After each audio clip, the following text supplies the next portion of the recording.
बिस्मिल्लाहिर्रहमानिर्रहीम। अस्सलाम वालेकुम। अच्छा बच्चों, आज हम चैप्टर नंबर 1 जो है बच्चों फर्स्ट ईयर की फ़िज़िक्स का चैप्टर नंबर भी 1 है और यूनिट नंबर भी 1 है। ठीक है, तो हम लोग स्टार्ट करेंगे।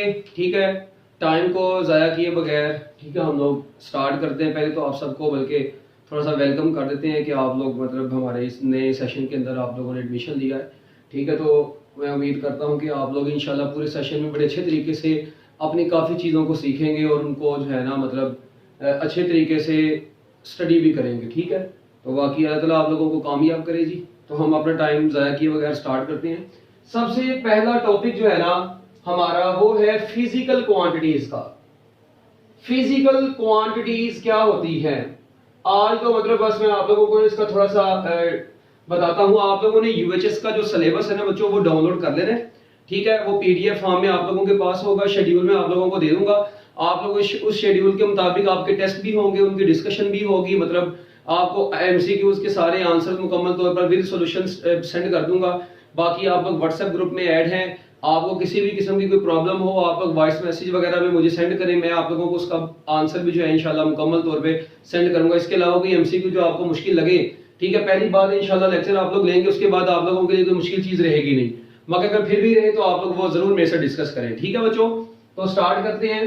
फिजिकल क्वांटिटीज देखें भाई, ऑल मेजरेबल क्वांटिटीज हम लोग कहते हैं जी, ऑल मेजरेबल क्वांटिटीज, जितनी भी मेजरेबल क्वांटिटीज होती हैं, all measurable quantities are called physical quantities. एक ये बात होगी, जितनी भी मेजरेबल क्वांटिटीज हैं वो सारी की सारी बच्चों कौन सी होती है? फिजिकल क्वांटिटीज होती है। दूसरी इसकी डेफिनेशन ये है कि the quantities in terms of which the quantities in terms of which laws of physics are expressed, in terms of which laws of physics are expressed। बच्चों जिनकी टर्म्स में फिजिक्स के लॉज को क्या किया जाता है? एक्सप्रेस किया जाता है। Physical quantities in terms of which laws of physics are expressed. ठीक है, फिजिक्स के लॉज को एक्सप्रेस करते हैं जिन क्वांटिटीज की मदद से एक्चुअली वो क्वांटिटीज क्या होती हैं? फिजिकल क्वांटिटीज होती है। आप लोग फिजिक्स में जितने भी फिजिकल क्वांटिटीज देखते हैं, क्या वो सारी की सारी फिजिक्स के लॉज को नहीं एक्सप्लेन करती? फिजिक्स के डिफरेंट लॉज के अंदर डिफरेंट फिजिकल क्वांटिटीज आ रही हैं। It means the quantities in terms of which laws of physics are expressed are called physical quantities. ठीक है, उसके बाद इनकी एग्जांपल आप लोगों को पता है। फॉर एग्जांपल लेंथ है, length is a physical quantity, mass is a physical quantity, velocity is a physical quantity. ठीक है जी, इसके अलावा work done is a physical quantity, power is a physical quantity, impulse is a physical quantity. तो भाई जान ये अगर आप लोग इनको काउंट करते जाएं तो ये end of thinking capacity etc आगे ये खत्म नहीं हो रही, ये तादाद में बहुत ज्यादा है। लेंथ, मास, वेलोसिटी, वर्क, पावर, इंपल्स, ये सारी की सारी बच्चों क्या है? फिजिकल क्वांटिटीज है। तो फिजिकल क्वांटिटीज तादाद में क्या है बच्चों? बहुत ही ज्यादा है। एक ये चीज आप लोगों को पता चाहिए। तो इसका मतलब है मैं वैसे ही कह सकता हूं कि in SI system, in SI total physical quantities are. अब देखिए ये एक एमसीक्यू आता है, in system international number of physical quantities, number of physical quantities are. लो जी, आप लोगों ने बताना है कि एसआई सिस्टम में टोटल कितनी फिजिकल क्वांटिटीज मौजूद हैं। तो बच्चों एक बात याद रखना, एसआई सिस्टम में total number of physical quantities जो है ना वो जो इनफाइनाइट है, बहुत ज्यादा है, मैनी है नंबर में, आप लोग इनको काउंट नहीं कर सकते। तो हम लोग क्या बोलते हैं? Total number of physical quantities are infinite. ये बहुत इंपॉर्टेंट एमसीक्यू है। अक्सर बच्चे धोखा खाते हैं, वो कहते हैं 7 ही होगी, वो लेंथ, मास, टाइम। ओ भाई वो बेस क्वांटिटीज होती हैं, तो आपने इसी से धोखा नहीं खाना। इसके अलावा बच्चों आप लोगों ने ये भी याद रखना है, आप लोग जो ये प्लैंक्स कांस्टेंट वगैरह पढ़ते हैं ना, प्लैंक्स कांस्टेंट, इसके अलावा स्ट्रेन, ठीक है, रिफ्रैक्टिव इंडेक्स, ठीक है, ये जितने भी चीजें हैं, refractive index, permittivity of free space, permeability of free space, ठीक है जी, परमीएबिलिटी, परमिटिविटी, ठीक है, ये सारी की सारी बच्चों, ये भी सारी की सारी क्या है? ये भी फिजिकल क्वांटिटीज के अंदर आते हैं, ये याद रखना। डाइलेक्ट्रिक कांस्टेंट, ये क्योंकि तमाम मेजरेबल है, तो बच्चों हर वो चीज जो क्या होती है? मेजरेबल होती है। ठीक है, जो क्वांटिटी मेजरेबल होती है उसे क्या बोलते हैं? फिजिकल क्वांटिटी बोलते हैं। बात खत्म।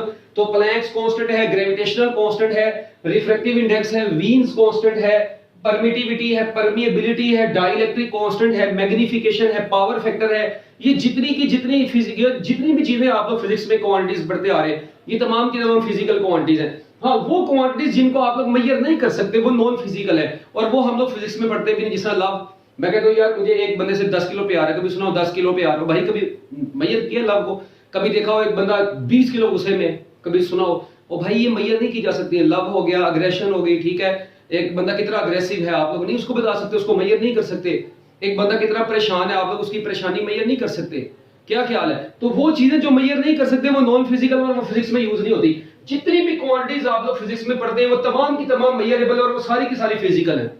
ये बात आप लोगों ने बड़ी इंपॉर्टेंट याद रखनी है। उसके बाद अगर मैं थोड़ी सी बात आप लोगों से मतलब मजीद आगे करता हूं तो देखें, आप लोगों को ये चीज पता होनी चाहिए कि जो फिजिकल क्वांटिटीज हैं वो इनफाइनाइट है। ये सारी की सारी भी क्या है? Physical quantities. अच्छा एक चीज और, आपको पता है कि फिजिकल क्वांटिटीज आगे से ना इसको हम लोगों ने दो इसकी कैटेगरीज बनाई है। अभी फिलहाल आपकी टेक्स्ट बुक के मुताबिक अभी बात कर रहा हूं। देयर आर 4 कैटेगरीज, ठीक है जी। इसकी टोटल 2 कैटेगरीज हम लोगों ने बनाई है बच्चों। एक को हम लोग क्या बोलते हैं? बेस क्वांटिटीज, ठीक है। एक को क्या बोलते हैं बच्चों? Base quantities. और जो दूसरी आप लोगों के पास है बच्चों उनको क्या बोलते हैं? Derived quantities. अब ये दो तरह की क्वांटिटीज आप लोगों के पास है, बेस क्वांटिटीज, डिराइव्ड क्वांटिटीज। अब बेस क्वांटिटीज कौन कौन सी आप लोगों ने सुनी हुई है? लेंथ है, ठीक है, मैस है, टाइम है आप लोगों के पास, इलेक्ट्रिक करंट है, ठीक है, इलेक्ट्रिक करंट है।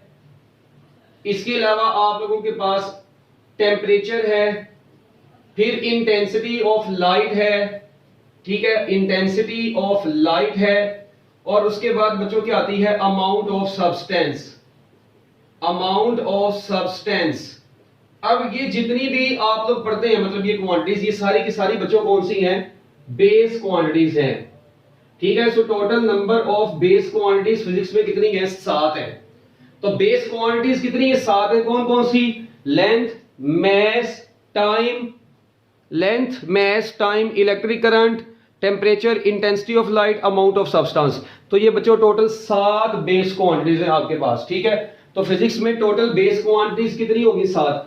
जबकि डिराइव्ड क्वांटिटीज बेतहाशा है, वेलोसिटी है, ठीक है, एक्सेलरेशन है, वर्क है, यानी जो ऐसी क्वांटिटीज, ठीक है जी, जो कि जिनकी मदद से हम लोग दूसरी क्वांटिटीज बनाते हैं। The quantities in terms of which other quantities are expressed are called base quantities. ऐसी क्वांटिटीज जिनसे मिलाकर हम लोग फिजिक्स में बाकी क्वांटिटीज बनाते हैं वो बेस होती हैं। और जो बेस से बनती है वो कौन सी होती है बच्चों? डिराइव्ड होती है। तो वर्क है आप लोगों के पास, इंपल्स है आप लोगों के पास, एक्सेलरेशन आ गया है, ठीक है। इसके अलावा मतलब जितनी मर्जी आप लोग बना ले, पावर, ये सारी की सारी क्या है? डिराइव्ड क्वांटिटीज है, वगैरह वगैरह। तो एक चीज यहां से और क्लियर हो गई कि टोटल फिजिकल क्वांटिटीज इनफाइनाइट, एक एमसीक्यू। टोटल बेस क्वांटिटीज 7 बच्चों, बेस क्वांटिटीज 7। जबकि डिराइव्ड क्वांटिटीज, तो याद रखना डिराइव्ड क्वांटिटीज भी क्या है? इनफाइनाइट हैं। So total number of physical quantities infinite, एक MCQ. Number 1, total base quantities 7। Base quantities are also called fundamental quantities, ये 7 है। डिराइव्ड क्वांटिटीज कितनी है? इनफाइनाइट है। ये मेजरेबल होती हैं, इनकी मदद से लॉज ऑफ फिजिक्स को एक्सप्रेस करते हैं, ठीक है। और ऐसे सिस्टम में इनकी तादाद कितनी है बच्चों? इनफाइनाइट है। ये जितने भी आपको ग्रेविटेशनल कांस्टेंट, प्लैंक्स कांस्टेंट नजर आते हैं ये भी सारे के सारे क्या हैं? फिजिकल क्वांटिटीज ही हैं, ठीक है। अच्छा इसके बाद आती है बच्चों measurement of a base quantity, ठीक है। एक हेडिंग आप लोगों के पास यहां पर बनती है कि measurement of a base quantity. Base quantity को बच्चों मेजर कैसे करते हैं? एक बात याद रखनी है, measurement of a base quantity, ठीक है। बेस क्वांटिटी की मेजरमेंट में बच्चों 2 स्टेप्स इन्वॉल्व हैं। Measurement of a base quantity involves 2 steps. Measurement of a base quantity में बच्चों कितने स्टेप्स इन्वॉल्व होते हैं? 2 स्टेप्स इन्वॉल्व होते हैं। उनके मैं आप लोगों के पास नाम लिखता हूं। एक है क्या नाम है अपना? Choice of standard. एक को क्या बोलते हैं बच्चों? Choice of standard. और दूसरे को बच्चों बोलते हैं एस्टेब्लिशमेंट ऑफ प्रोसीजर।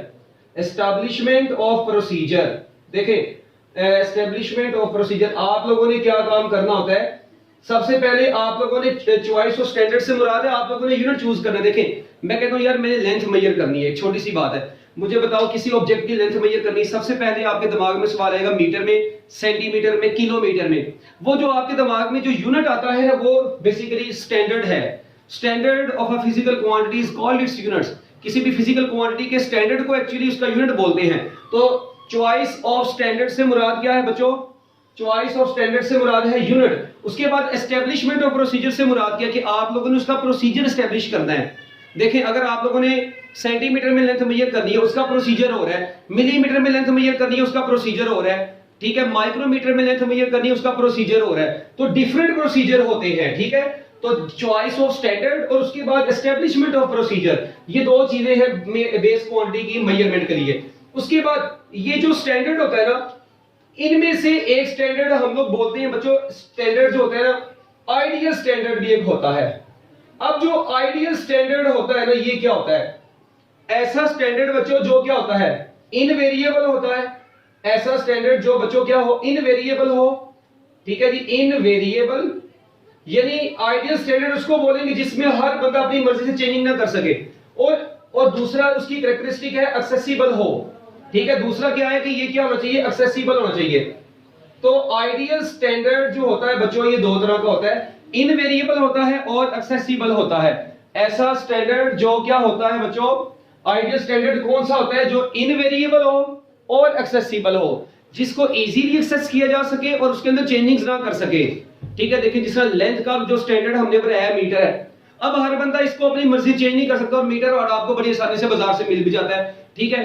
तो बताने का मकसद यह है कि आइडियल स्टैंडर्ड वो होता है जो इनवेरिएबल होता है और इजीली अवेलेबल होता है। इनवेरिएबल से मुराद हर बंदा उसमें चेंजिंग ना कर सके, एक्सेसिबल से मुराद जो इजीली अवेलेबल हो, हर बंदे की एक्सेस में हो, ठीक है बच्चों। तो ये बिल्कुल बेसिक चीज थी, अभी इसमें कोई कॉन्सेप्ट वाली बात नहीं मैंने आप लोगों को बताई, मतलब बिल्कुल बेसिक कॉन्सेप्ट है जो कि आप लोगों को फिजिकल क्वांटिटीज के बारे में वैसे ही पता होना चाहिए, ठीक है। तो फिजिकल क्वांटिटीज क्या होती हैं, उसकी कैटेगरीज कितनी है, measurement of a base quantity, ठीक है। इसको जरा आप लोग नोट कर लें जल्दी जल्दी मिनट लगा के, क्योंकि जब आप लोग इसको नोट कर लेंगे फिर मैं इसको इरेज करूंगा यहां से, ठीक है, और हम लोग आगे भी चलेंगे। इसके बाद एक चीज और है, ठीक है, आप लोगों को पता है किसी भी फिजिकल क्वांटिटी की, देखिए आप लोग, मैं कहता हूं लेंथ मेजर करते हैं, आप लोग लेंथ मेजर करते हैं, सपोज करें वो आई है 10 सेंटीमीटर। बच्चों आपको पता है इसमें 10 क्या चीज है? इसको बोलते हैं 10 बोलते हैं numerical value of a physical quantity, numerical value of physical quantity, ठीक है। Numerical value of physical quantity, और सेंटीमीटर बच्चों क्या है यहां पर? ये यूनिट है। इसका मतलब ये हुआ कि जो फिजिकल क्वांटिटीज हैं उनको एक्सप्रेस करने के लिए न्यूमेरिकल वैल्यू और यूनिट की जरूरत होती है। तो बच्चों मेरी एक बात सुने, इसको पहले जरा देख लें, मतलब ये लिख लें न्यूमेरिकल वैल्यू और यूनिट, ये दो चीजों की जरूरत होती है, ठीक है। तो अब मुझे ये बताना है आप लोगों ने कि मैंने यहां पर एक फार्मूला लिख रहा हूं, Q is equal to NU। बच्चों ये फार्मूला, वैसे ही अब मैं आप लोगों को बस एक चीज बताने को, यहां से एक MCQ में देखा था एक मतलब पेपर में, Q is equal to NU। Q बोलते हैं मैग्नीट्यूड ऑफ फिजिकल क्वांटिटी, इसे क्या बोलते हैं?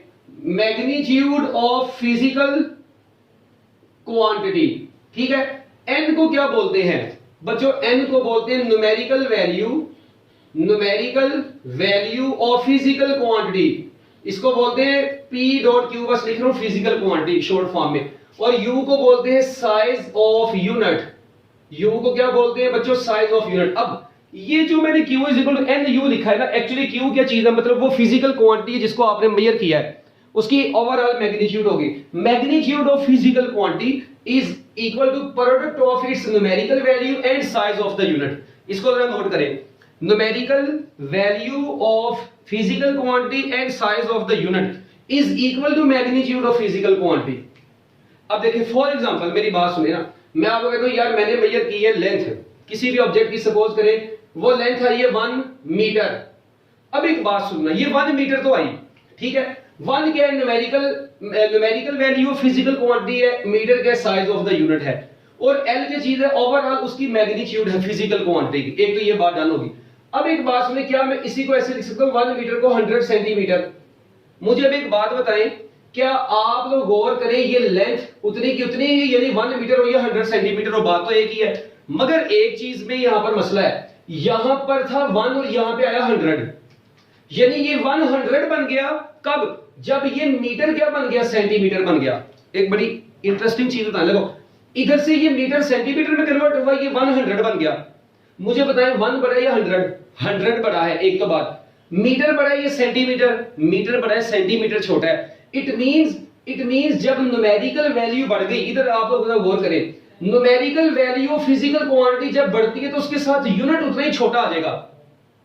इसका मतलब ये होगा कि इन दोनों का प्रोडक्ट और इन दोनों का प्रोडक्ट आपस में तो इक्वल है। इसका मतलब है numerical value of the physical quantity बढ़ जाएगी तो साइज ऑफ द यूनिट कम हो जाएगा।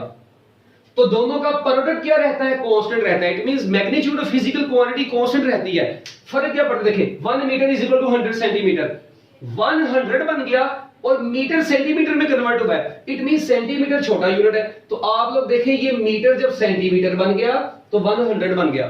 तो बच्चों वैसे ही याद रख लें Q is equal to N U है ना। इसका मतलब है कि n को बढ़ाने से u को क्या करना पड़ेगा? ऑब्वियस ही बात है वो कम हो जाएगा।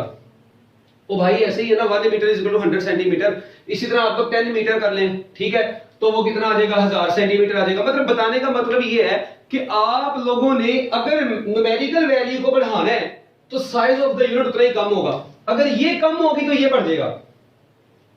इन दोनों के दरमियान में इनवर्स रिलेशन होगा। जिस तरह P इज इक्वल, आप लोग पढ़ते नहीं है, PV is equal to constant, तो PV is equal to constant, product उनका कांस्टेंट रहता है मगर P के बढ़ाने से V कम होता है बॉयल्स लॉ में। इसी तरह Q is equal to NU में Q कांस्टेंट रहता है, ये बढ़ेगा तो ये कम हो जाएगा।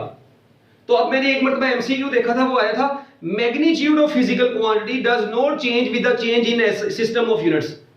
एक लाइन लिख लें, magnitude of a physical quantity does not change by changing the system of units. क्यों?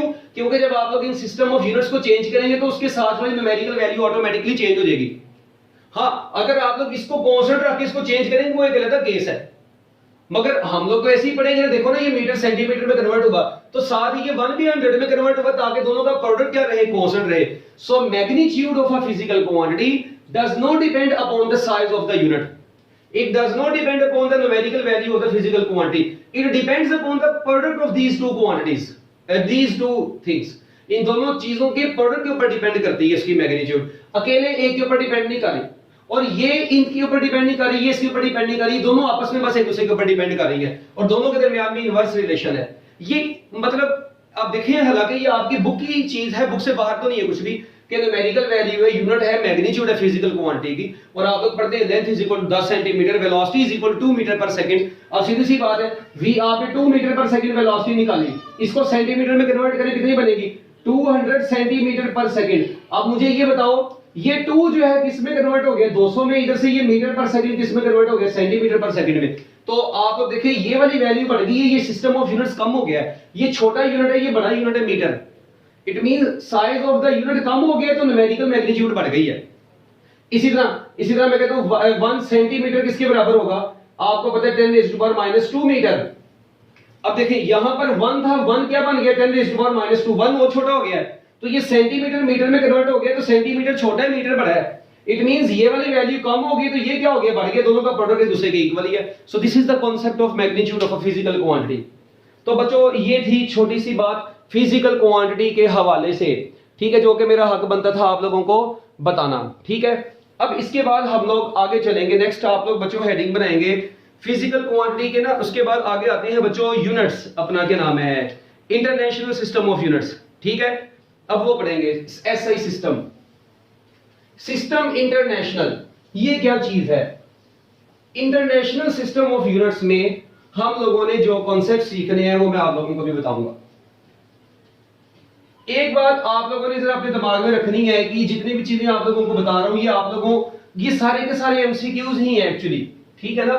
तो जब आपका टेस्ट होगा, जो आपका टेस्ट हुआ करेगा, उस टेस्ट में आप लोगों के मैक्सिमम कॉन्सेप्ट और ज्यादा क्लियर हुआ करेंगे। आप लोग टेस्ट की बस तैयारी करके टेस्ट दें, बाकी अल्लाह खैर करेगा, ठीक है। तो बच्चों स्टार्ट करते हैं। एसआई सिस्टम इंटरनेशनल, आपको पता है 1960 में ये इंटरनेशनल सिस्टम जो था ना, कमेटी बैठी थी जिसने एसआई सिस्टम बनाए थे, ठीक है। तो इस सिस्टम ऑफ यूनिट्स है, उसमें से हम लोग ये एसआई सिस्टम पढ़ते हैं जो, ठीक है। एमकेएस सिस्टम है ये एक्चुअली। वैसे आपको पता है सिस्टम ऑफ यूनिट्स 2 तरह के होते हैं, 3 तरह के होते हैं, सीजीएस भी होता है, एमकेएस भी होता है, एफपीएस भी होता है, मगर अभी हम लोग उसकी तरफ नहीं जा रहे। अभी मैं बिल्कुल आपको बिल्कुल बेसिक चीज बताने लगा हूं। तो बच्चों सबसे पहले तो आप लोग याद रखेंगे कि जो आप लोगों के एसआई सिस्टम है, ठीक है, सिस्टम इंटरनेशनल, ये 3 तरह के होते हैं। इनमें से नंबर 1 पर आते हैं बच्चों बेस यूनिट्स। तो units of base quantities are called base units. फिर बच्चों आते हैं derived units, units of derived quantities are called derived units. और उसके बाद बच्चों आते हैं एंड पर सप्लीमेंट्री यूनिट्स। अब ये जो सप्लीमेंट्री यूनिट्स है ये क्या चीज है, ठीक है, बेस यूनिट्स क्या चीज है, डिराइव्ड यूनिट्स क्या चीज है, ये अब हम लोगों ने आज के इस लेक्चर में साथ ही स्टडी करने हैं। तो सबसे पहले बेस यूनिट्स। आपको पता है कि टोटल बेस यूनिट्स तादाद में कितने हैं, 7 हैं। ये कितने हैं, मैनी, बहुत ज्यादा, गिने नहीं जा सकती। ये कितने बच्चों, ये सप्लीमेंट्री यूनिट्स 2 हैं। अब हम लोग इनके नाम लिखते हैं। पहले ये तो बहुत ज्यादा है ना, इनके तो हम लोग बेशहाशा नाम लिखेंगे। पहले तो ये देखें, हाँ जी, सबसे पहले आपको पता है लेंथ यूनिट उसका होता है मीटर। फिर उसके बाद टाइम सेकंड, मीटर सेकंड, ठीक है। उसके बाद क्या आता है, किलोग्राम, ठीक है। फिर आता है एम्पेयर, फिर आता है केल्विन, ठीक है। फिर उसके बाद आप लोगों को पता है कैंडेला, और उसके बाद मोल। अब ये बच्चों आप लोगों के पास सामने जो है ना, मीटर सेकंड किलोग्राम 3 हो गए, एम्पेयर केल्विन कैंडेला 3 और हो गए, और मोल, ये 7 बेस यूनिट्स हैं आप लोगों के पास। और ये बचपन से आप लोगों को पता है, मतलब इसमें मेरे बताने वाली कोई चीज नहीं है अभी एंट्री टेस्ट के हवाले से, ठीक है। हाँ, जो कॉन्सेप्ट है अभी मैं आगे जाके वो जरूर बताऊंगा। अब मीटर पर सेकंड, ठीक है, किलोग्राम मीटर स्क्वायर पर square second, kilogram metre square per cubic second, metre per square second, metre square metre cube, वगैरह वगैरह। बच्चों ये सारे के सारे क्या है, डिराइव्ड यूनिट्स हैं। ये सारे के सारे क्या है, ये सारे के सारे डिराइव्ड यूनिट्स हैं। और जो सप्लीमेंट्री यूनिट्स हैं वो सिर्फ और सिर्फ 2 हैं। उनमें से नंबर 1 पर क्या आता है, सप्लीमेंट्री यूनिट्स बच्चों 2 हैं। उनमें से एक को क्या बोलते हैं, एक को बोलते हैं रेडियन, और एक को क्या बोलते हैं, स्टीरेडियन। अच्छा, अब ये आप लोगों के लिए एक नया नाम है। और यहां पर मैं एक बड़ी कॉन्सेप्चुअल चीज बताऊंगा। एक बात याद रखना, रेडियन जो है ना, it is SI unit of plane angle. अच्छा, अब ना ये एक बड़ी इंटरेस्टिंग चीज है, ठीक है। जबकि steradian is SI unit of solid angle. अब यहां पर ना अक्सर बच्चे इस चीज से कंफ्यूज रहते हैं कि ये प्लेन एंगल और सॉलिड एंगल, ये ना कंफ्यूज हो जाते हैं। मेरी बात सुने, प्लेन एंगल या सॉलिड एंगल क्वांटिटी का नाम है, और रेडियन और स्टीरेडियन इन क्वांटिटीज के यूनिट्स हैं। It means plane angle and solid angle are 2 supplementary quantities and their SI units are radian and steradian. So radian and steradian are units, plane angle and solid angle are quantities. जिस तरह देखें, meter is SI unit of length, तो length is a physical quantity, meter is its units, time is a second is a, और भाई second क्या unit है, और ये किसका यूनिट है, टाइम का। It means time is a physical quantity and second is its unit, इसलिए ये मीटर पर सेकंड है। ये वेलोसिटी का यूनिट है, और वेलोसिटी क्वांटिटी, ये मीटर पर सेकंड उसका यूनिट है। इसी तरह रेडियन और स्टीरेडियन यूनिट्स हैं, जबकि ये क्वांटिटीज के नाम है। तो प्लेन एंगल, सॉलिड एंगल क्या है, ये क्वांटिटीज हैं। क्या याद हो जाएगी ये बात आप लोगों को। अच्छा, अब एक चीज आप लोगों ने ना बड़े गौर से यहां पर देखनी है। पहले एमसीक्यू है कुछ, वो लिखना जरा। एक MCQ, which of the following is SI unit of time. अब एक एमसीक्यू मैंने पेपर में देखा, व्हिच ऑफ द फॉलोइंग करना, हम लोग आप अपने इस सेशन में WOF के नाम से जानेंगे। व्हिच ऑफ द फॉलोइंग, ठीक है, WOF, which of the following is SI unit of time. बच्चों ये इनमें से टाइम का एसआई यूनिट कौन सा है, which of the following is SI unit of time. Option है जी सेकंड, ठीक है जी, फिर है millisecond, microsecond, all of these. तो बच्चों एक तो चीज आप लोगों को क्लियर नजर आ रही है कि मैंने बात की है एसआई यूनिट की। तो बच्चों SI unit of time is only second, not millisecond या माइक्रो सेकंड। एक ये हो गया। इसके अलावा यहां पर एक और एमसीक्यू मतलब बड़ा इंपॉर्टेंट बनता है। अगर आप लोगों से पूछ दे इलेक्ट्रिक चार्ज इज अ, ठीक है, ये बड़ा इंपॉर्टेंट एमसीक्यू है कि बच्चों बताओ इलेक्ट्रिक चार्ज कौन सी क्वांटिटी है। अब देखिए, इलेक्ट्रिक चार्ज इज अ, हां जी, इलेक्ट्रिक चार्ज इज बेस और डिराइव्ड क्वांटिटी। अब अक्सर बच्चे कहते हैं कि चार्ज, ठीक है ना, ये कौन सी क्वांटिटी होगी, ये बेसिकली कौन सी डिराइव्ड ही होगी, बेस ही होगी। मगर आपको पता है बेस क्वांटिटीज में करंट आता है, एम्पेयर आता है, चार्ज नहीं आता। So electric charge is a derived quantity, it is not a base quantity. ये अक्सर बच्चे यहां पर धोखा खा जाते हैं। तो याद रखना, electric charge is a derived quantity, electric current is a base quantity. बच्चों इलेक्ट्रिक करंट है, इलेक्ट्रिक करंट बेस क्वांटिटी है। इलेक्ट्रिक चार्ज जो है ना वो कौन सी क्वांटिटी है, electric charge is a derived quantity, ये एक डिराइव्ड क्वांटिटी है। ये भी बड़ा इंपॉर्टेंट एमसीक्यू है। इसके अलावा एक और एमसीक्यू सुनना जरा, which of the following is, which of the following which of the following is supplementary unit, which of the following is या आर सप्लीमेंट्री यूनिट या यूनिट्स, ठीक है जी, इज या आर, हाँ जी बताएं इनमें से कौन सा सप्लीमेंट्री यूनिट है या है, ए बी सी डी। अब ऑप्शन में लिखता हूं आप लोगों के सामने बच्चों प्लेन एंगल, ठीक है, दूसरी में आप लोगों के सामने ऑप्शन लिख देता हूं सॉलिड एंगल, ठीक है, फिर तीसरी में आप लोगों के सामने एक ऑप्शन लिखता हूं both A and B, both A and B, और उसके बाद डेल्टा ऑप्शन में जो आप लोगों के सामने लिखूंगा बच्चों, देखिए एक प्लेन एंगल, एक सॉलिड एंगल, एक दोनों ही, ये दोनों ही हो सकते हैं सप्लीमेंट्री यूनिट्स, या इसका आंसर नोनी, हाँ जी नन ऑफ दीज। अब आप लोग देखें, अब जो बच्चे यहां पर कंफ्यूज होते हैं वो कहते हैं यार ये सप्लीमेंट्री बात होगी, आगे नहीं ये लफ्ज पे गौर करते कि मैंने यूनिट पूछा है या क्वांटिटी पूछा है। तो बच्चों एक बात याद रखना, मैंने तो यूनिट्स पूछा है, ये दोनों ही यूनिट नहीं है, ना ये यूनिट है ना ये यूनिट, इसका आंसर क्या होगा, नन ऑफ दीज। हाँ अगर मैं कहता सप्लीमेंट्री क्वांटिटीज भी answer both A and B था, तो इसका मतलब ये बड़ी इंपॉर्टेंट चीज है और आप लोगों ने इससे अब कंफ्यूज नहीं होना, ये याद रखना अगर यूनिट पूछा है तो आंसर में यूनिट ढूंढे, फिर ना कि क्वांटिटी ढूंढे, भाई ये तो क्वांटिटीज हैं। तो इस तरह की कुछ एमसीक्यूज हैं जो बच्चे को कंफ्यूज कर देते हैं, तो मेरा ख्याल है इसमें कोई कंफ्यूजन बाकी बची ही नहीं है, ठीक है। तो अब हम लोग ये रेडियन और स्टीरेडियन के बारे में भी थोड़ा बहुत पढ़ लेते हैं, मगर पहले इसको जल्दी जल्दी नोट कर लें। अब आप लोगों के सामने ये रेडियन और स्टीरेडियन को मतलब मैं एक्सप्लेन करूंगा, तो पहले ये कुछ एमसीक्यूज हैं, इनको साथ साथ नोट करें, लेक्चर को साथ साथ नोट करते जाएंगे तो अच्छे रहेंगे, ठीक है, साथ साथ नोट करते जाएंगे। आज पहला दिन है आप लोगों का, हो सकता है कोई बच्चा साथ साथ नोट ना भी कर रहा हो, ठीक है, मगर आप लोग इसको साथ साथ नोट करेंगे तो आपकी बचत है, वरना क्योंकि आपको पता है यहाँ पर ऑनलाइन क्लास में तो मैं उसको इरेज कर दूंगा तो जारी बात है वो बाद में आपको नजर नहीं आएगा। हाँ अगर किसी बच्चे का रह गया है उसको नहीं पता तो मैं मुझे बता देना, ठीक है, मैं उसको जो है इसकी तस्वीरें सेंड कर दूंगा लेक्चर की, क्योंकि समय तो आपने लिया है, मगर रोजाना नहीं, आप लोग पूरा लेक्चर नोट करेंगे साथ साथ अच्छी तरीके से समझ के, ठीक है बच्चों। तो इसको जल्दी जल्दी कर ले नोट, शाबाश। अब इसके बाद हम लोग आगे जो है ना चलेंगे, एसआई यूनिट हो गए हैं हमारे पास, इधर चलेंगे अब क्या नाम है अपना रेडियन और स्टीरेडियन की तरफ, ठीक है। सो रेडियन और स्टीरेडियन क्या चीज है, करें स्टार्ट। अच्छा जी, अब जो सप्लीमेंट्री यूनिट से मैंने भी बोला ये बच्चों दो हैं, रेडियन और स्टीरेडियन। अब ये क्या होते हैं दोनों, इनमें क्या फर्क है रेडियन और स्टीरेडियन में, एक बात याद रखनी है आप लोगों ने। पहले सबसे रेडियन, इधर आ गया रेडियन और साथ में इधर आ गया स्टीरेडियन, ठीक है। अब एक साइड पर रेडियन है और एक साइड पर बच्चों क्या है, स्टीरेडियन है। अब दोनों में क्या फर्क है, रेडियन में और स्टीरेडियन में। अभी मैंने बताया कि radian is SI unit of plane angle, ठीक है, और steradian is SI unit of solid angle.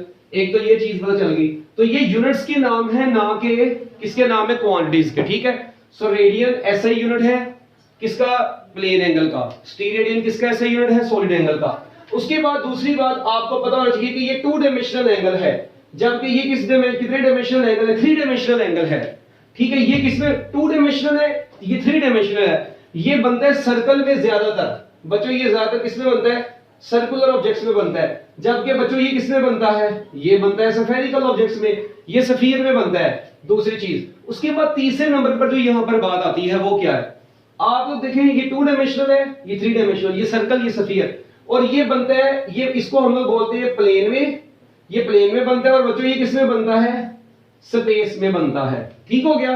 ये बिल्कुल बेसिक चीजें जो कि आप लोगों को पता होना चाहिए। उसके बाद हम लोग कहते हैं इसको मेजर कैसे करते हैं, इसको मेजर करने का फार्मूला होता है आर्क लेंथ। क्या फार्मूला होता है बच्चों इसका, arc length over radius of the circle. बच्चों आर्क लेंथ और सर्कल की रेडियस जो है ना ये प्लेन एंगल है, ठीक है। थीटा इज इक्वल टू, और इसका फार्मूला बन जाता है theta is equal to L over R. ये बिल्कुल बेसिक फार्मूला है, जबकि स्टीरेडियन को ओमेगा से रिप्रेजेंट करते हैं, ठीक है, किससे रिप्रेजेंट करते हैं, ओमेगा से। और ये बराबर किसके बराबर होता है बच्चों, ये जरा आप लोगों ने देखना है, यहां पर आता है area of surface of sphere, area of surface of sphere divided by square of radius of sphere. तो बच्चों यहां पर रेडियस ऑफ स्फीयर का स्क्वायर आ जाता है। तो ये दो फार्मूलाज आप लोगों के पास आ गए, और इसको हम लोग मतलब सादा अल्फाज में फिर ऐसे भी लिख सकते हैं, area over R square, area divided by R square. तो ये कुछ फार्मूलाज आप लोगों के सामने आ गए हैं, ठीक है। और इनके जो देखें जब आप लोग इसको यूनिट निकालते हैं ना लेंथ और रेडियस पुट करके, ठीक है, एक बात याद रखना, जो इनका आंसर आएगा वो इसके आंसर में आप लोग ये लिखेंगे, इसके आंसर में रेडियन लिखेंगे और इसके आंसर में जस्ट एस आर लगाते हैं, टी रेडियन। अब होता क्या है आपको पता है, ये स्फेरिकल ऑब्जेक्ट में बनता है। देखिए यहां पर तो आप लोगों के सामने ये एक सर्कल होगा, ये आर्क लेंथ होगी, तो ये तो आपको पता चल गया ये एंगल थीटा है। अब ये है आपके पास आर्क लेंथ और ये है सर्कल का रेडियस। अगर ये आर्क लेंथ और रेडियस एक दूसरे के इक्वल हो गए तो ये थीटा कितना हो जाएगा, 1 हो जाएगा। यानी एल और आर इक्वल हो जाएंगे, दोनों कट जाएंगे ना, ये भी मीटर में ये भी मीटर में, अगर सेम वैल्यूज के होंगे कट जाएंगे तो आंसर 1 रेडियन आ जाएगा। इसी तरह अगर मैं आपको कहता हूं यार एक सर्कल में आर्क लेंथ 10 मीटर है और रेडियस 2 मीटर है, बताएं एंगल कितना बनेगा, तो लेंथ 10 मीटर है, रेडियस 2 मीटर है, 10/2 कितना हो जाएगा, 5 रेडियन, तो आंसर आ जाएगा 5 रेडियन। बताने का मकसद है कि if you are given length and radius you can calculate angle in radian. So angle को मेजर कर सकते हैं अगर लेंथ और रेडियस गिवन हो। लेंथ से मुराद क्या है, आर्क लेंथ, बस ये याद रखिए, इसलिए मैंने ऊपर लिख दिया है। और ये स्फीयर में बनता है, स्फेरिकल ऑब्जेक्ट्स में बच्चों आपको पता है ये स्फीयर की सरफेस का हम लोग एरिया लेते हैं, तो स्फीयर की सरफेस का एरिया लें, उसको डिवाइड कर दें स्फीयर के रेडियस के स्क्वायर से, स्फीयर के रेडियस के स्क्वायर से डिवाइड करें। क्यों, क्योंकि देखो ना इसका यूनिट भी मीटर स्क्वायर है, इसका भी मीटर स्क्वायर होगा, कटेगा तो सिर्फ इसका बचेगा ना यूनिट, मतलब ओवरऑल हमें तो इसका चाहिए आंसर में मीटर थोड़ी चाहिए, तो दोनों को बराबर करने के लिए यहाँ पर रेडियस का स्क्वायर ही यूज होता है इसके फार्मूले में। ये आपकी बुक में नहीं है मगर ये यूज होता है। अब ये यूज कैसे होता है, अब पेपर में आप लोगों को ना एमसीक्यू इसमें से कैसे आता है वो मैं आपको बताने लगा हूं। एक बात याद रखना बच्चों, पेपर में एमसीक्यू आता है कि total plane angle of a circle. अब देखें टोटल प्लेन एंगल, पहली बात तो ये आपने लफ्ज बोल दिया है टोटल प्लेन एंगल का लफ्ज बोला है। ओ भाई प्लेन एंगल बनता है किसमें है, सर्कल में। तो बच्चों मुझे बताओ टोटल प्लेन एंगल कितना होगा। आप लोगों ने अब क्या काम करना है, आप लोगों को बताना चाहिए प्लेन एंगल निकालने का फार्मूला है L over R. Total plane angle बोला है तो सर्कल की टोटल लेंथ कितनी होती है, 2 पाई आर, रेडियस आर ही, आर आर से कट गया, थीटा इज इक्वल टू कितना बच गया 2 पाई, और यूनिट इसके साथ क्या लगेगा, रेडियन, अभी बताया था। तो बच्चों टोटल प्लेन एंगल कितना होता है, 2 पाई रेडियन होता है। इसी तरह अगर आप लोगों से पूछा जाए total solid angle of a sphere, sphere का सॉलिड एंगल टोटल कितना होता है, सबसे पहले formula omega is equal to area over R square, ठीक है, ये फार्मूला आ गया। अब देखें स्फीयर का एरिया क्या होता है, सबसे पहले यहां पर सर्कल की लेंथ आनी थी ऊपर 2 पाई आर, अगर स्फीयर का एरिया है तो स्फीयर का एरिया जो होता है ना, ये अक्सर लोगों को याद नहीं होता, 4 पाई आर स्क्वायर होता है। स्फीयर का एरिया कितना होता है, 4 पाई आर स्क्वायर, और नीचे आ गया R square, R square R square से कट गया तो 4 पाई और साथ में यूनिट क्या बच गया, एस आर, टी रेडियन। तो लो बच्चों आप लोगों के पास जो इसका आंसर आ गया वो 4 पाई एस आर आ गया है, ठीक है। तो मतलब टोटल सॉलिड एंगल इतना है, टोटल प्लेन एंगल इतना है। अच्छा फिर एक मिनट, तो मैंने एमसीक्यू देखा तो लिखा होता सेमी प्लेन एंगल, हाँ जी। अब मुझे बताओ सेमी प्लेन एंगल कितना होगा, अब डिराइव करने की जरूरत नहीं है, टोटल प्लेन एंगल कितना था 2 पाई रेडियन, तो सेमी का मतलब है हाफ, उसका हाफ कर दें तो आंसर कितना आ जाएगा, पाई रेडियन, तो आंसर इज पाई रेडियन। इसी तरह अगर आप लोगों से मैं पूछ लूं सेमी सॉलिड एंगल कितना होता है बच्चों, तो याद रखना सेमी सॉलिड एंगल जब आप लोग कैलकुलेट करते हैं, सॉलिड एंगल टोटल होता है 4 पाई एस आर, तो इसको 2 पे डिवाइड कर दिया आंसर आ जाएगा 2 पाई एस आर। तो बच्चों सेमी सॉलिड एंगल कितना होता है 2 पाई टी रेडियन। 1 2 3 4 एमसीक्यू आ गए आप लोगों के पास, मतलब बड़े आसान सा है। सेमी का मतलब क्या होता है, हाफ। अच्छा आखिरी बात, अगर मैं आप लोगों से पूछूं क्वार्टर प्लेन एंगल कितना होगा, हाँ जी। अब आ गई है बात क्वार्टर प्लेन एंगल की। बच्चों प्लेन एंगल टोटल है 2 पाई रेडियन, क्वार्टर होता है चौथा हिस्सा, क्वार्टर बोलते हैं चौथे हिस्से को, तो 1/4 को क्वार्टर बोलते हैं, इसका चौथा हिस्सा ले तो 2/4 को करें कितना आंसर आएगा, तो आंसर आ जाएगा पाई/2 रेडियन। तो लो जी बच्चों आप लोगों के सामने अब ये कितने एमसीक्यूज आ गए हैं, 1 2 3 4 5 ये भी आ गए। अब भाई मैंने स्टेटमेंट नहीं लिखी मगर मैंने सारा कॉन्सेप्ट आपको बता दिया, इससे रिलेटेड एमसीक्यू जैसे आते हैं, ठीक है। इसी तरह देखें ये कितना होगा, ये 1 कब आएगा, ये 1 टी रेडियन उस वक्त आएगा जब ये और ये दोनों आपस में इक्वल हो जाएंगे, कट जाएंगे, आंसर 1 टी रेडियन आ जाएगा। It means angle subtended at the sphere is 1 T radian.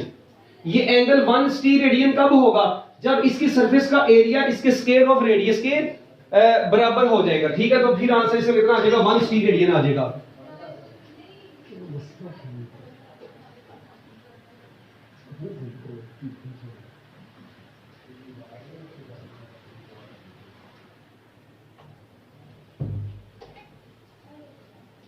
हाँ जी, तो ये आप लोगों के पास semi solid angle, semi plane angle, total solid angle, quarter plane angle, इसमें क्वार्टर सॉलिड एंगल भी हो सकता है। तो क्वार्टर सॉलिड एंगल टोटल होता है 4 पाई, इसका क्वार्टर लेंगे तो अकेला 4 पाई ओवर 4, 4 से कट जाएगा, अकेला पाई टी रेडियन बचेगा। तो लो जी बच्चों, ये है आप लोगों का रेडियन और टी रेडियन से रिलेटेड कुछ एमसीक्यूज। ठीक है, इसको जरा आप लोग शाबाश नोट करें जल्दी जल्दी। इसके बाद हम लोग आगे चलेंगे। आप लोगों ने वो प्रीफिक्सेस का नाम तो सुना होगा, ठीक है, प्रीफिक्सेस भी पढ़नी है, अभी यूनिट्स भी पढ़ने हैं, ठीक है, तो इसको जरा कर दे नोट। अब ना हम लोग मतलब कुछ ना यूनिट्स से रिलेटेड ही ना चीजें भी डिस्कस करने जा रहे हैं, ठीक है, वो अब आप लोगों के लिए बहुत जरूरी है। इसको पहले कर लें जल्दी जल्दी, शाबाश, नोट साथ साथ नोट करें इसको।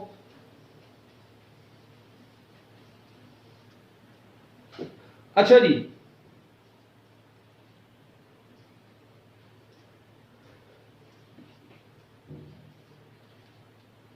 अब ना कुछ यूनिट्स, जिस तरह आप लोगों को पता है कुछ ना कन्वर्जन्स हैं, ठीक है, बेसिक कन्वर्जन्स हैं, ठीक है, जो कि अब मैं आपको बता दूंगा। तो बच्चों, कन्वर्जन ऑफ यूनिट्स, ठीक है ना, ये बड़ा इंपॉर्टेंट है। एक तो बात आपको पता है प्रीफिक्सेस का टेबल, ठीक है, प्रीफिक्सेस का टेबल तो आप लोगों को सारे बच्चों को बहुत अच्छे तरीके से आता है, ठीक है, वो आप लोगों ने मुकम्मल तौर पर उसको बुक से याद भी करना है अच्छे तरीके से, ठीक है, और आप लोगों ने उसको समझना भी। टेबल मतलब एक्सा, ईटा, अपना क्या नाम है, ऑटो, ठीक है, फेमटो कितना होता है, फिर इसके अलावा मिली, माइक्रो, चिली, ठीक है, वगैरह वगैरह, ये सारे आपको टेबल तो आपको आता है। तो ये प्रीफिक्सेस। अच्छा, उसके बाद ना एक बड़ी ही इंपॉर्टेंट चीज जो मैं आपको बताने लगा हूं, कुछ कन्वर्जन्स है, बेसिक कन्वर्जन्स, जो कि आप लोगों को पता होनी बेहद जरूरी है, और वो एंट्री टेस्ट में हर बच्चे के लिए ना मतलब एक कंफ्यूजन है, ठीक है। तो पहले इसको मैं कर दूं इरेज, ताकि हम लोग अपना जो है ना मुकम्मल तौर पे अगली चीज को स्टडी कर सके। अब ये बड़ा ही इंपॉर्टेंट फेज है जो मैं आपको पढ़ाने जा रहा हूं, ठीक है, और ये मतलब बहुत ज्यादा यूज होगा, कन्वर्जन्स, ठीक है जी, some conversions in physics, some conversions in physics. लो जी, अब ये कन्वर्जन्स हैं जो कि आपकी चलेंगी बहुत ज्यादा। सबसे पहले नंबर पर बिल्कुल पहले से शुरू होते हैं। आपको पता है बच्चों 1 मीटर में कितने सेंटीमीटर होते हैं? एक बात, 1 मीटर में कितने किलोमीटर होते हैं? ठीक है, इसी तरह 1 किलोग्राम में कितने ग्राम होते हैं? ठीक है, ये बिल्कुल अभी देखें, मैं बिल्कुल बेसिक से चल रहा हूं, मेरी एक बात सुने आप लोग। देखें पहले इधर 1 मीटर है, यानी लेफ्ट है, आपको पता है इक्वेशन बैलेंस उस वक्त होती है जब आप लोग क्या पढ़ते हैं, जब लेफ्ट हैंड साइड और राइट हैंड साइड इक्वल हो। इस वक्त देखें ये 1 मीटर है, ये सेंटीमीटर में किसके बराबर होगा? एक तो बात यहां से डन होगी कि देखें मीटर के साथ अब सेंटीमीटर आ गया है, इट मींस ये 1 अब 1 नहीं रहेगा। हम लोग इसको कैसे लिखेंगे?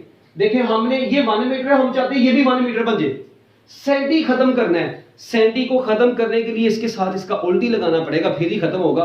तो सेंटी का उल्ट क्या होगा? सेंटी होता है 10 रेज़ टू पावर -2, इसका उल्ट क्या होगा बच्चों? इसका उल्ट होगा 10 रेज़ टू पावर +2। तो लो भी देखो, सेंटी को मारने के लिए उसका उल्ट उसके साथ लिख दे, तो इसका मतलब है ये आंसर कितना आ गया? 1 metre is equal to actually कितना आ गया? 100 centimetre. So this is your answer. So 1 metre is equal to 100 centimetre. इसी तरह ये देखें यहां पर 1 मीटर में कितने किलोमीटर? अब देखें किलो होता है 10 रेज़ टू पावर 3, तो किलो को खत्म करने के लिए इसके साथ क्या लगाना पड़ेगा? 10 रेज़ टू पावर -3। तो बच्चों 1 metre is equal to 10 raise to power -3 kilometre. ठीक है, तो मैं यहां पर कितना लिखूंगा? फिर ये आ जाएगा 1/1000, एक्चुअली 1 किलो ये आ जाएगा 1/1000 किलोमीटर। तो लो जी, आप लोगों के पास ये आंसर आ गया 1/1000 किलोमीटर। बिल्कुल बेसिक, मतलब ये यूनिट्स की कन्वर्जन्स है। ठीक है, अब 1 किलोग्राम को किलो कितना होता है? प्रीफिक्स लेफ्ट साइड पे है, अगर प्रीफिक्स लेफ्ट साइड पे तो उसी को आंसर साथ में लिख देंगे। हाँ जी, किलो कितना होता है? 10 रेज़ टू पावर 3। तो बच्चों आंसर कितना आ जाएगा? 1 kilogram is only equal to 1000 gram. ठीक है, so 1 kg is equal to 1000 gram. तो बच्चों इसमें कोई मुश्किल चीज मेरा ख्याल नहीं थी। अच्छा, फिर आप लोगों के सामने आता होता है कई दफा सेंटीमीटर का स्क्वायर। तो बच्चों ये मैं आप लोगों को ऑलरेडी भी मतलब आपको बल्कि पता ही है कि सेंटीमीटर स्क्वायर का मतलब पता क्या होता है? सेंटीमीटर का होल स्क्वायर। अब सेंटी होता है 10 रेज़ टू पावर -2, ठीक है, साथ में मीटर आ गया और ये आ गया स्क्वायर। तो ये जब इसको खोलेंगे ना तो याद रखना -2 इस 2 से मल्टीप्लाई होगा, ना कि ये ना बच्चे कहेंगे -2 का स्केयर लेने, भाई स्केयर नहीं लेना, ये ऑलरेडी पावर में है। जो चीज ऑलरेडी पावर में है वो पावर से जस्ट मल्टीप्लाई होगी, तो 10⁻⁴ और साथ में मीटर का भी स्केयर लेंगे तो वो आ जाएगा 10⁻⁴ मीटर स्केयर। ठीक हो गया बच्चों? तो ये आप लोगों के पास। इसी तरह आप लोग डायरेक्ट याद रखें 1 सेंटीमीटर क्यूब लिखा हो तो सेंटी होता है 10⁻⁻2 मीटर और ये आ गया क्यूब, तो 10⁻⁻6 मीटर क्यूब, बात ही खत्म। तो जिस भी चीज का आप लोगों से मतलब पूछा है ना, कोई भी प्रीफिक्स है, अगर यहां पर प्रीफिक्स होती, मैं कहता हूं 1 किलोमीटर क्यूब, अब किलो कितना होता है 10⁻3, ये मीटर है और इधर आ गया क्यूब, तो बच्चों ये 3 × 3 कितना हो जाएगा 9 और साथ में आ गया मीटर क्यूब, तो ये आंसर आ गया 1 kilometre cube is equal to 10⁻9 metre cube. ठीक है, तो बस ये आंसर आ गया, इसमें कोई मुश्किल चीज नहीं है। तो ये छोटी छोटी कन्वर्जन्स है जो कि आप लोगों को आने चाहिए। इसी तरह आप देखना जरा, अब अगली बात मैं यहां पर जो करने लगा हूं, मैं आपको कहता हूं यार 1 किलोमीटर पर आवर, ठीक है, अब किलोमीटर पर आवर इसको आपने कन्वर्ट करना है मीटर पर सेकंड में। कैसे कन्वर्ट करना है? किलो होता है 10⁻3, ये मीटर है, जो आवर होता है ना ये 3600 सेकंड होता है, तो इसको मैं लिख सकता हूं 1000 मीटर ओवर 3600 साथ में आगे सेकंड, तो ये से कटेगा, ये 2 जीरो से कट गए, 10/36 मीटर पर सेकंड बच गया, तो 10/36 को सॉल्व कर ले 10/36, तो 1 किलोमीटर पर आवर बराबर आ जाएगा कितना, ये बन जाएगा 5 कितना बनेगा, इसको 2 पर काट देना, तो ये बन जाएगा 5/18 मीटर पर सेकंड, इसको 2 पर काट देंगे तो इसका मतलब है 1 kilometre per hour is equal to 5/18 metre per second, बात खत्म। और भाई ठीक है, तो 1 kilometre per hour is equal to, तो जब भी किलोमीटर पर आवर से मीटर पर सेकंड में जाना जस्ट 5/18 से मल्टीप्लाई करवाएं, बात खत्म, कोई टेंशन वाली बात नहीं है। ठीक है, ये भी एक बड़ी मशहूर कन्वर्जन थी जो कि मैंने आपको बता दी है। इसी तरह बच्चों एक कन्वर्जन है 1 डाइन, आपको पता है 1 dyne is equal to 10⁻⁵ newton होता है। ये कैसे होता है, ये मैं जरा आपको इसका सोल्यूशन एक मिनट में बता दूं। आप लोग देखें, एक बात याद रखनी है, मुझे ये बताओ एसआई यूनिट ऑफ फोर्स क्या है? 2 लाइनें इसके लिए याद रखनी है। पहले सबसे तो आप लोगों ने एक याद रखनी है बच्चों, SI unit of force, SI unit of force, तो आंसर है न्यूटन, जो कि किलोग्राम मीटर स्क्वायर पर स्क्वायर सेकंड होता है, ये याद रखने वैसे ही। इसके बाद सीजीएस यूनिट, ठीक है, मैं बताता हूं सीजीएस क्या है। सीजीएस यूनिट ऑफ फोर्स, ठीक है, CGS unit of force is equal to dyne, और डाइन होता है किलोग्राम सेंटीमीटर स्क्वायर पर स्क्वायर सेकंड। ये पहले देख लें, SI unit of force is newton, ठीक है, CGS unit of force is dyne. अब इन दोनों में क्या फर्क है? SI unit is newton, CGS unit is dyne. ठीक है, सीजीएस बोलते हैं, देखिए नाम से पता चल रहा है, सीजीएस नाम से पता चल रहा है कि ये लेंथ को शो करता है सेंटीमीटर, ये जी को शो करता है ग्राम, और ये सेकंड को, सेकंड जो है टाइम को शो करता है। तो इसका मतलब सीजीएस सिस्टम में लेंथ सेंटीमीटर में मेजर होती है, मैस ग्राम में मेजर होता है, टाइम सेकंड में मेजर होता है। अब मुझे एक बात बताओ, कुछ नहीं आपने करना, सिर्फ ये kilogram metre square, metre sorry यहां पर न्यूटन है तो न्यूटन में मीटर स्क्वायर नहीं आता, आपको पता ही है ना, वो तो एनर्जी में आता है ना, तो kilogram metre per square second, ये देखें जरा। अब ये आपके पास ऐसे यूनिट ऑफ फोर्स आया, मुझे ये बताओ मैंने इस किलोग्राम को किसमें कन्वर्ट करना है? हाँ जी, किलोग्राम आपको पता है 10⁻³ ग्राम होगा एक बात। उसके बाद ये मीटर को किसमें कन्वर्ट करना है बच्चों? सेंटीमीटर में, तो 1 मीटर जो होता है आपको पता है 100 सेंटीमीटर होता है, ये भी आ गया। और ये s की पावर -2, ये एज इट इज यहां पर रहेगा, इसको नहीं आप लोगों ने छेड़ना। तो अब देखें जरा, ये टोटल आ गया, यानी 1 kilogram metre per square second इस पूरी चीज के बराबर आ गया। मैंने क्या काम किया, किलो को किलोग्राम को ग्राम में कन्वर्ट किया, मीटर को सेंटीमीटर में, सेकंड को एज इट इज रहने दिया। अब मुझे ये बताओ, ये 10⁻³ और ये 100 दोनों मल्टीप्लाई होकर कितने बन जाएंगे? तो बच्चों ये देखो 1 kilogram metre per square second किसके बराबर आ गया? 10⁻³ को 100 से मल्टीप्लाई करवाएं 10⁻5, साथ में बच गया ग्राम सेंटीमीटर पर स्क्वायर सेकंड। तो बच्चों इस चीज को क्या बोलते हैं? न्यूटन नहीं बोलते, तो 1 न्यूटन इज इक्वल टू 10⁻5, और इसको क्या बोलते हैं? डाइन। तो बच्चों 1 न्यूटन किसके बराबर आ गया? 10⁻5 डाइन के बराबर आ गया। तो बच्चों 1 न्यूटन किसके बराबर आ गया? 10⁻5 डाइन के बराबर आ गया। इसमें कोई मुश्किल चीज ही नहीं थी। तो 1 डाइन इज इक्वल टू 10। अब ये पेपर में आपको सॉल्यूशन नहीं आना, ये जस्ट आपको कन्वर्ट करने का तरीका बताया है कि अब आप लोगों ने किसी भी एक सिस्टम ऑफ यूनिट से दूसरे में जाना है, आप लोग बड़ी आसानी से जा सकते हैं। फॉर एग्जांपल एक और आप लोगों के सामने मैं लिखता हूं, जिस तरह आपको पता है, पहले तो एक लाइन लिखने, दो लाइनें बल्कि लिखें। एसआई यूनिट ऑफ एनर्जी, ठीक है जी, SI unit of work done, SI unit of क्या नाम है अपना, वर्क इज जाउल। बच्चों वर्क का एसआई यूनिट क्या है, जाउल, और ये किसके बराबर होगा, किलोग्राम मीटर स्क्वायर पर स्क्वायर सेकंड, ये होगा, ठीक है। जबकि CGS unit of work, CGS unit of work is erg. अब देखें SI unit of work is joule, बच्चों जाउल जो है ना वो वर्क का एसआई यूनिट है, जबकि CGS unit of work is अर्ज, और जो अर्ज होता है ये किसके बराबर होगा, इसको लिखेंगे ग्राम सेंटीमीटर स्क्वायर पर स्क्वायर सेकंड में। तो अब ना आप लोगों ने इन दोनों को जरा अच्छे तरीके से समझना, ये सीजीएस यूनिट है और जबकि ये कौन सा है, एसआई यूनिट है। अब कन्वर्जन इसकी बड़ी मशहूर जो कि चलती है वो क्या चलती है, वो चलती है 1 erg is equal to 10 to power -7 joule. ये कन्वर्जन है इसकी जो कि बड़ी पॉपुलर है कि 1 erg is equal to 10 to power -7 joule, इसको प्रूफ करें। तो भाई कोई मसले वाली बात नहीं है। एक बात आपको पता होना चाहिए, अर्ज जो होता है ना, सीजीएस जो है ये स्मॉल यूनिट है, जबकि जॉल जो है ना ये इसके मुकाबले में लार्ज यूनिट होता है। ये भी आपको बताना चाहिए कि देखो ना 1 erg 10 is to -7 joule, it means joule is greater than erg. Okay, अब ये देखना, इसको भी करते हैं।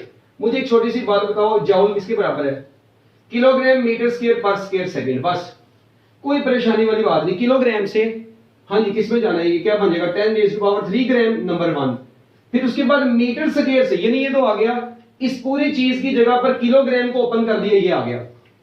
मीटर स्क्वायर को किस में कन्वर्ट करना है, मीटर स्क्वायर को कन्वर्ट करना है सेंटीमीटर स्क्वायर में। 1 मीटर, देखो अब सेंटीमीटर, यहां पर क्या कहते थे, 1 मीटर में 100 सेंटीमीटर थे।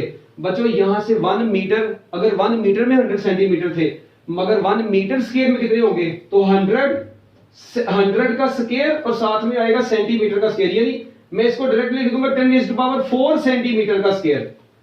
ये कैसे, देखो तो भाई 1 मीटर था 100 सेंटीमीटर, एक बात तो बच्चों 1 मीटर स्क्वायर किसके बराबर होगा, 100 का स्क्वायर सेंटीमीटर का स्क्वायर, और 100 का स्क्वायर ले लो तो वो 10 टू पावर 4 सेंटीमीटर स्क्वायर बनेगा। तो ये वैसे भी आप लोग याद रखें, क्या याद रखेंगे कि 1 मीटर स्क्वायर किसके बराबर रहेगा, 10 टू पावर 4 सेंटीमीटर स्क्वायर। और देखो ये सेंटीमीटर स्क्वायर को ओपन करो, ये इससे कट जाएगा, दोबारा जवाब 1 मीटर स्क्वायर ही बचेगा। तो ये भी अब आप लोगों ने याद रखना है, ठीक है। तो इसको अगर एक बार तो देख लें, 1 मीटर 100 सेंटीमीटर, तो 1 मीटर स्क्वायर, इसको मैं इरेज करने लगा, तो 1 मीटर स्क्वायर किसके बराबर होगा, 100 का स्क्वायर साथ में सेंटीमीटर स्क्वायर, तो 10 टू पावर 4 सेंटीमीटर स्क्वायर आ गया, ठीक है। अब यहां पर ये आ गया, उसके बाद ये s की पावर -2, बच्चों ये एज इट इज यहां पर रही। अब आप लोग देखें ये पूरी चीज क्या है, ये है 1 जॉल। अच्छा इन दोनों को ऐड कर दें, 10 टू पावर 3 और 4 को ऐड कर देंगे 10 to power 7, gram centimetre square पर स्क्वायर सेकंड बन गया, जो कि आपको पता है कि इससे बराबर है अर्ज के बराबर है।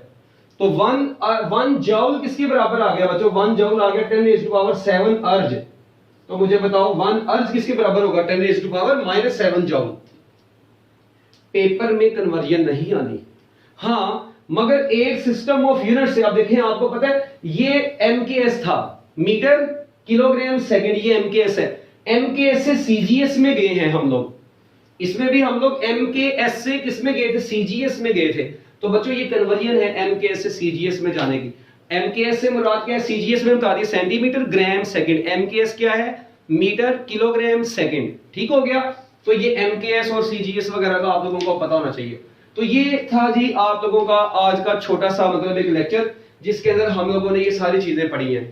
अब इसके बाद अभी हमारा मतलब थोड़ा सा टाइम है 10 मिनट का, तो हम लोग ना कुछ यूनिट्स और भी स्टडी कर लेते हैं, कन्वर्जन्स है कुछ और भी, उनको देख लेते हैं। इधर लिखता हूं मैं क्योंकि ये पहले का लिखा हुआ है।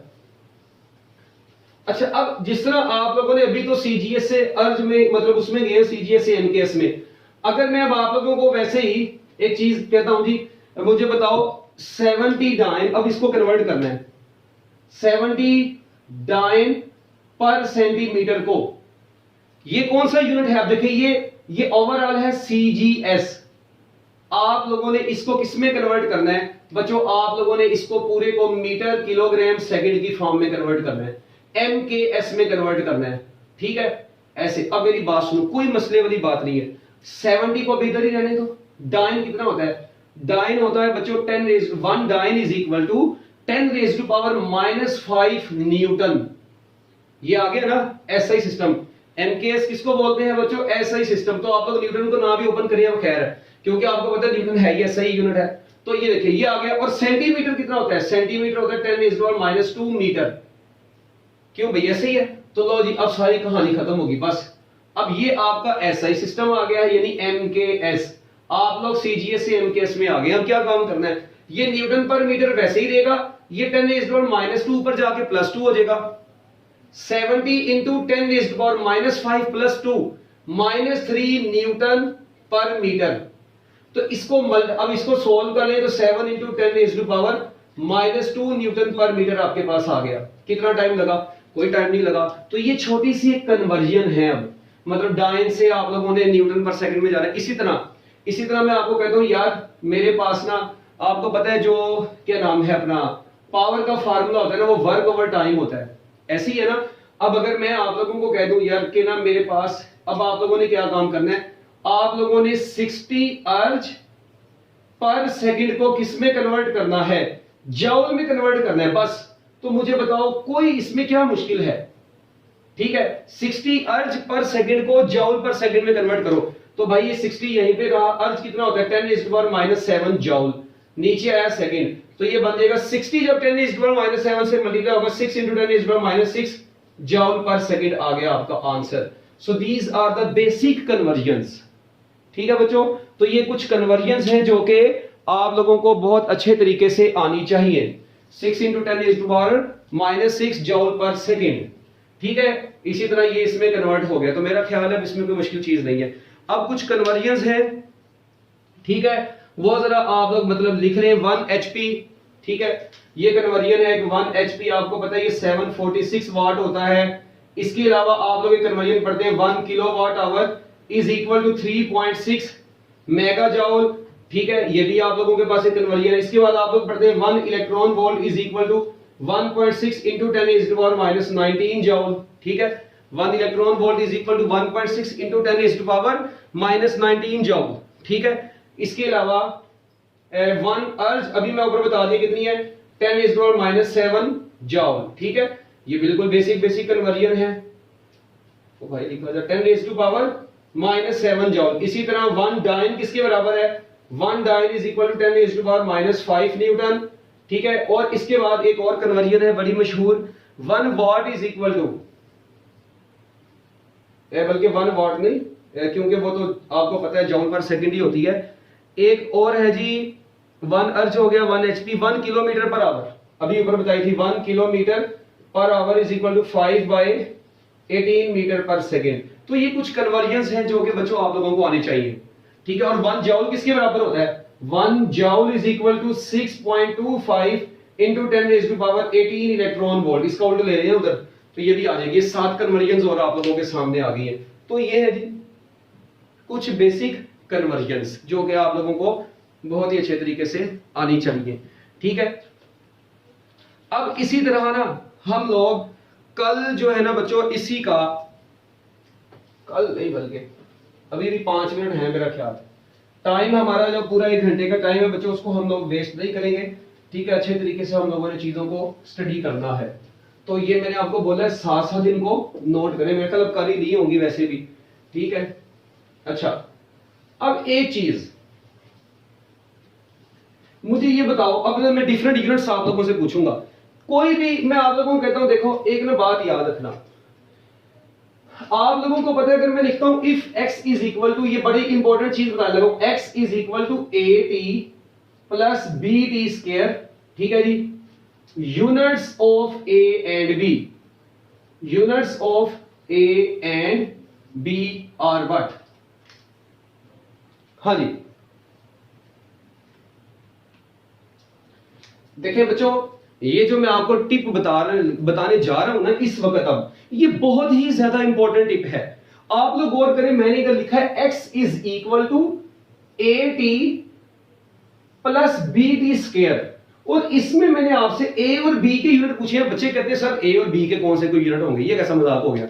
एक बात सुने, यहां पर याद रखें, if x is equal to AT plus BT square, units of A and B are what, एक ये हियर, यहां पर लिख लें x is measured in metre, एक चीज, and t is measured in second, t is measured in seconds। लो जी, ये आपके पास पूरा एक सवाल आ गया, ठीक है, सपोज करें ऐसे।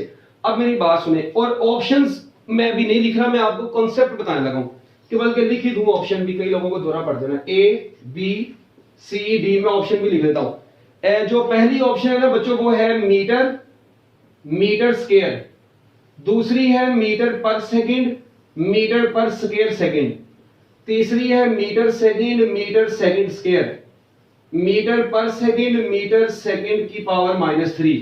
लो जी बच्चों, ये आपका पूरा एमसीक्यू बन गया है। अब आप लोगों से मैं पूछ रहा हूं, मुझे इस ए और बी के यूनिट बताएं। अब ना बच्चे यहां पर हो जाते हैं कंफ्यूज। भाई बच्चों मेरी बात सुनो, बिल्कुल भी कंफ्यूज ना हो, जो टिप बताने लगा हूं जरा अपने दिमाग में रखना। x is equal to AT plus BT square, ये है ना। अच्छा, अब आप लोगों ने क्या काम करना है, बस इतनी सी चीज मुझे बता दो कि बच्चों ये जो x है ये मीटर में मेजर किया है, एक चीज, इट मींस आपकी पूरी लेफ्ट हैंड साइड का आंसर मीटर में है, इट मींस ये पूरी राइट हैंड साइड भी मीटर में होनी चाहिए।